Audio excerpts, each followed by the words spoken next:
Sono solo 30 i comuni del Veneto che, stando agli ultimi dati riferiti al 2023, hanno trasmesso segnalazioni di evasioni al fisco.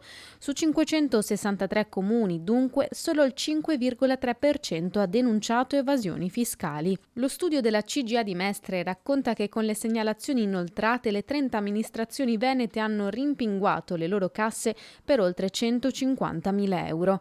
Dati che fanno riflettere anche in una regione in cui, seppur esista, l'evasione fiscale è abbastanza contenuta. Ai comuni che segnalano all'Agenzia delle situazioni di infedeltà fiscali riguardante IRPEF, IRES, SIVA, le imposte di registro, ipotecarie e catastali viene riconosciuto un importo economico del 50% di quanto accertato. Tra quelli veneti è Verona il comune che ha incassato di più dalla lotta all'evasione, ottenendo quasi 33.000 euro. Seguono Venezia con 22.416 euro e Peschiera del Garda con circa 18.000. Il colpo d'occhio cade sui capoluoghi di provincia come Belluno, Rovigo e Treviso, che non hanno incassato nulla, lasciando intendere che non abbiano inoltrato nessuna segnalazione qualificata al fisco.